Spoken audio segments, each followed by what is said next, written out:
Hello and welcome to the transcription explanation of this design. It was done using Loren Sherman's script, which uses a combination of dot modifiers, like these, and line modifiers, which can be straight or curvy, and these 4 different shaped letter stems. So in context, we have deep divot stems, which look like this, circles inside the word circle, which look like this, shallow divot stems, which can be by themselves, or can be used to kind of link words together like here or here. And then lastly, there's circles on the line of the word circle, like this one or this one. And then there are vowels, which are the trickiest part of this script. The vowels have different positions depending upon what vowel they are and if they're attached on one of these 4 different consonant stems. So an A is always outside the word circle, but can still be inside the consonant stem if it's on this TH stem. And O's are always on the inside of the word circle, but are like a bead on a string if they're attached to a consonant. And then E's are on the line of the word circle or centered inside our consonant stems. So let's go ahead and take a look at this design. And I'm going to start with the names and then the quote here. So we read starting at the bottom and going counterclockwise, which is why this line is here on this little guide. So we start at the bottom of our sentence circle and then we read our first word, which is this one. And the very bottom of it is this circle inside the word circle stem here, and there's dot modifiers on it. And these dots are tricky to tell where they belong because they're kind of scattered all over the place. We have 2 dots that are definitely closest here, and then these 2 dots, which are also closest here, but these 2 dots look like they could also be part of this letter, except this letter has a line on it, and you can't have both lines and dots. So that means this one can't have any dots with it.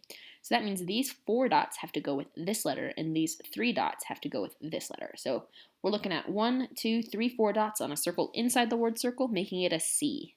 And I'm still going to talk more on this special letter C, which is only used in proper nouns like names or acronyms or things where it would be important to keep it as a C and not phonetically change it to an S or a K. But if you're like writing a normal word, like cat, you would write it as K and then the A and then the T.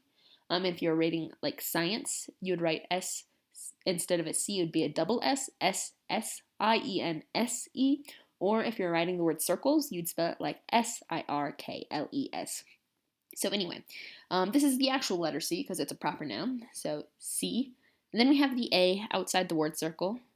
Then we have this TH stem with no dots or lines on it. E on the line of the word circle. Shallow divot here with 3 dots, 1, 2, 3 is an R. Then we have the I line going towards the middle.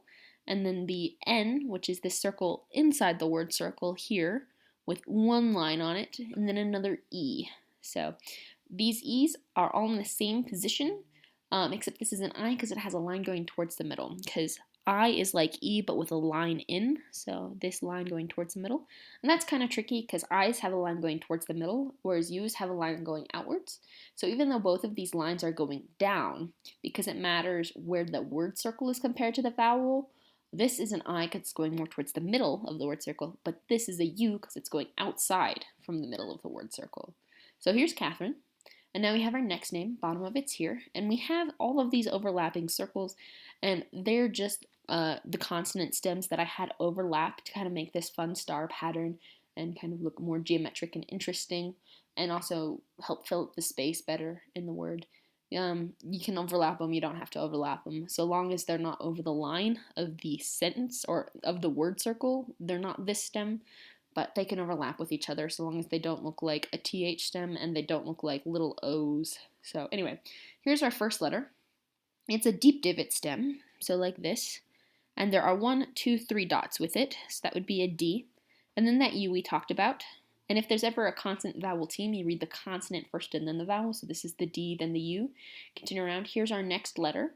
It's a circle inside the word circle with 1 line, so that's another N, just like this N. And then we have another 4 dot C.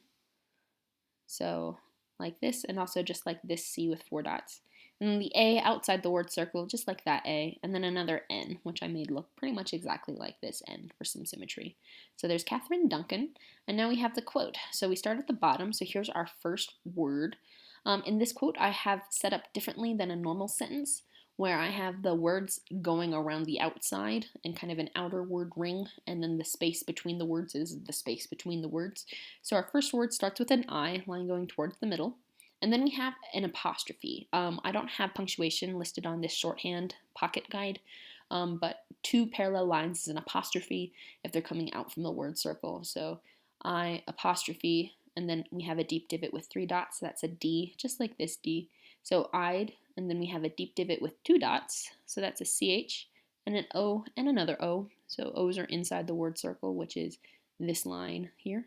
So CHOO, and then an S with 1, 2, 3 lines on it, and then an E on the line of the word circle, so I'd choose. And then we have this inner sentence circle, bottom of it's here, here's our first word, bottom of it's here. And this is a circle on the line of the word circle like this, and it's got an O attached to it, but we read the consonant first, so let's figure out what that is. And there are 2 dots in this word, and there's only vowels in this one consonant stem, so these 2 dots have to go somewhere, so they go here, making it a Y with 2 dots. Y, O, and then the U line going outwards, so U.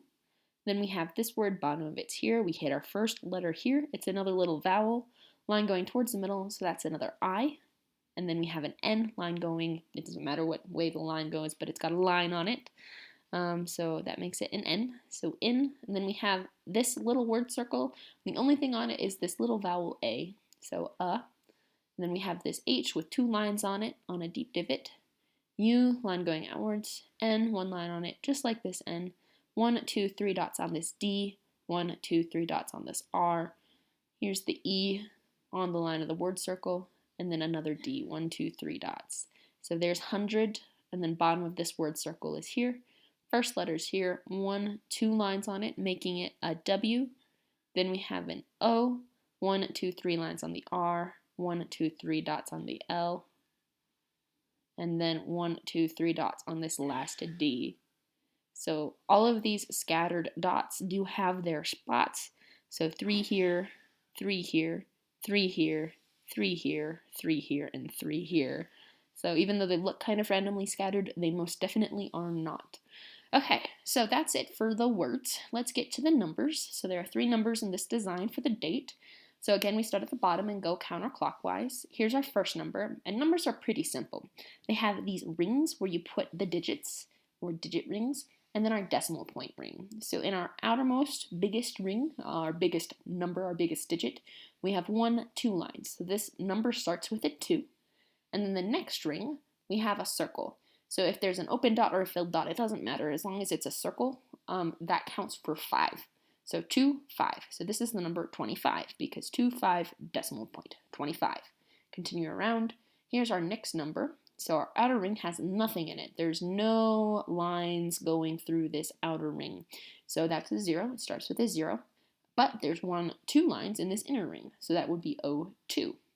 Continuing around, we have our last ring, our last number. And this one, even though you gave me just the last 2 digits of the date, I felt like making this a bigger kind of ring to make it more interesting and have that kind of bigger, medium, smaller look to it.